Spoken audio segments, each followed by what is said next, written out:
किसी शहर के रेलवे स्टेशन पर एक भिखारी रहता था। वो वहां आने जाने वाली रेलगाड़ियों में बैठे यात्रियों से भीख मांगकर अपना पेट भरता था। एक दिन जब वह भीख मांग रहा था तो सूट बूट पहने एक लंबा सा व्यक्ति उसे दिखा।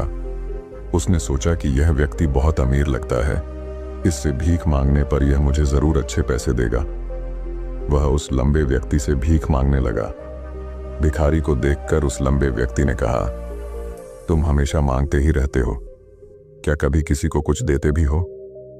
भिखारी बोला, साहब मैं तो भिखारी हूं, हमेशा लोगों से मांगता ही रहता हूं, मेरी इतनी औकात कहां कि किसी को कुछ दे सकूं। लंबा व्यक्ति बोला, जब किसी को कुछ दे नहीं सकते तो तुम्हें मांगने का भी कोई हक नहीं है। मैं एक व्यापारी हूं और लेन देन में ही विश्वास करता हूं। अगर तुम्हारे पास मुझे कुछ देने को हो तभी मैं तुम्हें बदले में कुछ दे सकता हूं। इतना कहने के बाद वह लंबा आदमी ट्रेन में बैठकर चला गया। इधर भिखारी उसकी कही गई बात के बारे में सोचने लगा। उस लंबे व्यक्ति के द्वारा कही गई बात उस भिखारी के दिल में उतर गई। वह सोचने लगा कि शायद मुझे भीख में अधिक पैसा इसीलिए नहीं मिलता क्योंकि मैं उसके बदले में किसी को कुछ दे नहीं पाता हूं। लेकिन मैं तो भिखारी हूं, किसी को कुछ देने लायक भी नहीं हूं। लेकिन कब तक मैं लोगों को बिना कुछ दिए केवल मांगता ही रहूंगा? बहुत सोचने के बाद उस भिखारी ने निर्णय किया कि जो भी व्यक्ति उसे भीख देगा उसके बदले में वह भी उस व्यक्ति को कुछ जरूर देगा। लेकिन अब उसके दिमाग में यह प्रश्न चल रहा था कि वह खुद भिखारी है तो भीख के बदले में वह दूसरों को क्या दे सकता है। इस बात को सोचते हुए 2 दिन हो गए, लेकिन उसे अपने प्रश्न का कोई उत्तर नहीं मिला था।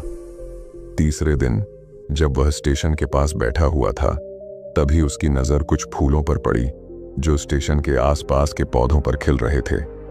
उसने सोचा, क्यों ना मैं लोगों को भीख के बदले कुछ फूल दे दिया करूं। उसको अपना यह विचार अच्छा लगा और उसने वहां से कुछ फूल तोड़ लिए। अब वह ट्रेन में भीख मांगने पहुंचा। अब जब भी कोई उसे भीख देता तो उसके बदले में वह भीख देने वाले को कुछ फूल दे देता। उन फूलों को लोग खुश होकर अपने पास रख लेते थे। अब भिखारी रोज फूल तोड़ता और भीख के बदले में उन फूलों को लोगों में बांट देता था। कुछ ही दिनों में उसने महसूस किया कि अब उसे बहुत अधिक लोग भीख देने लगे हैं। वह स्टेशन के पास के सभी फूलों को तोड़ लाता था। जब तक उसके पास फूल रहते थे तब तक उसे बहुत से लोग भीख देते थे, लेकिन जब फूल बांटते बांटते खत्म हो जाते तो उसे भीख भी नहीं मिलती थी। अब रोज ऐसा ही चलता रहा। एक दिन जब वह भीख मांग रहा था तो उसने देखा कि वही लंबा व्यक्ति ट्रेन में बैठा है जिसकी वजह से उसे भीख के बदले फूल देने की प्रेरणा मिली थी। वह तुरंत उस व्यक्ति के पास पहुंच गया और भीख मांगते हुए बोला, आज मेरे पास आपको देने के लिए कुछ फूल हैं, आप मुझे भीख दीजिए तो बदले में मैं आपको कुछ फूल दूंगा। उस लंबे व्यक्ति ने उसे भीख के रूप में कुछ पैसे दे दिए और भिखारी ने कुछ फूल उसे दे दिए। उस लंबे व्यक्ति को यह बात बहुत पसंद आई। वह बोला, वाह क्या बात है, आज तुम भी मेरी तरह एक व्यापारी बन गए हो। इतना कहकर फूल लेकर वह लंबा व्यक्ति अपने स्टेशन पर उतर गया। लेकिन उस लंबे व्यक्ति द्वारा कही गई बात एक बार फिर से उस भिखारी के दिल में उतर गई। वह बार बार उस लंबे व्यक्ति के द्वारा कही गई बात के बारे में सोचने लगा और बहुत खुश होने लगा। उसकी आंखें अब चमकने लगीं। उसे लगने लगा कि अब उसके हाथ सफलता की वह चाबी लग गई है जिसके द्वारा वह अपने जीवन को बदल सकता है।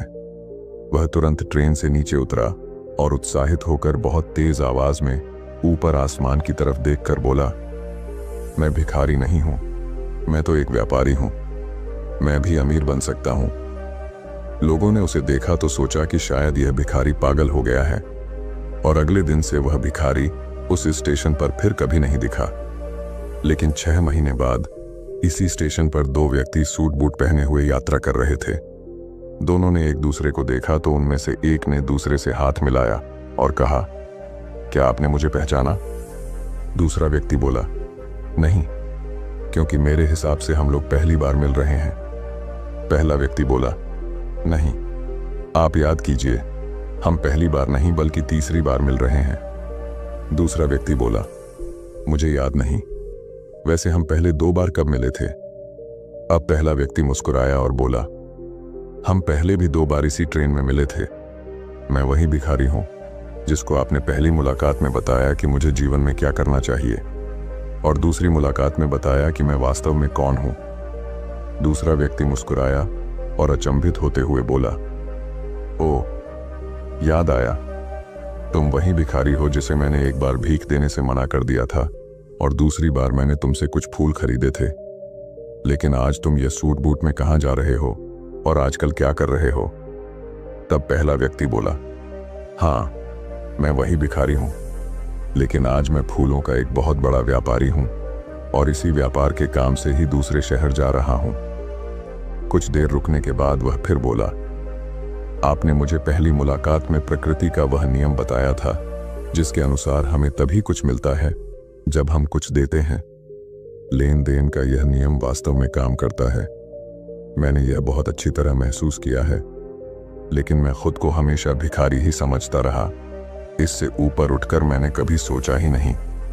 और जब आपसे मेरी दूसरी मुलाकात हुई तब आपने मुझे बताया कि मैं एक व्यापारी बन चुका हूं।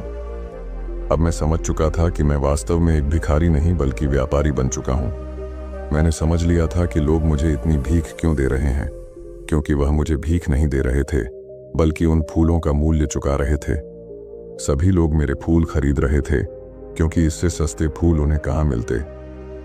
मैं लोगों की नज़रों में एक छोटा व्यापारी था, लेकिन मैं अपनी नज़रों में एक भिखारी ही था। आपके बताने पर मुझे समझ आ गया कि मैं एक छोटा व्यापारी हूँ। मैंने ट्रेन में फूल बांटने से जो पैसे इकट्ठे किए थे उनसे बहुत से फूल खरीदे और फूलों का व्यापारी बन गया। यहाँ के लोगों को फूल बहुत पसंद है और उनकी इसी पसंद ने मुझे आज फूलों का एक बहुत बड़ा व्यापारी बना दिया। दोनों व्यापारी अब खुश थे और स्टेशन आने पर साथ उतरे और अपने अपने व्यापार की बात करते हुए आगे बढ़ गए। दोस्तों, इस कहानी से हमें बहुत कुछ सीखने को मिलता है। कहानी में लंबा व्यापारी गिव एंड टेक के नियम को बहुत अच्छी तरह जानता था। दुनिया के सभी बड़े व्यापारी इसी जीवन के नियम का उपयोग करके सफल हुए हैं। इस फॉर्मूले को उसने भिखारी को भी बताया।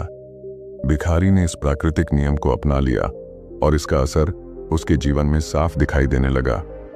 उसने अपनी सोच बदली और उसकी जिंदगी बदल गई। यह कहानी हमें बताती है कि हम यदि अपनी सोच बदल लें तो कुछ भी हासिल किया जा सकता है। यदि हम खुद को छोटा समझते रहेंगे तो हम हमेशा छोटे ही बने रहेंगे। बड़ा बनने के लिए हमें अपनी सोच को बदलना होगा और खुद के बारे में बड़ा सोचना होगा। कहानी का सार यह है कि सफलता आपकी सोच में छुपी होती है। खुद का आत्मसम्मान जगाइए, अपनी सोच को बड़ा बनाइए और देखिए कैसे आप सफलता के शिखर पर पहुंच जाते हैं।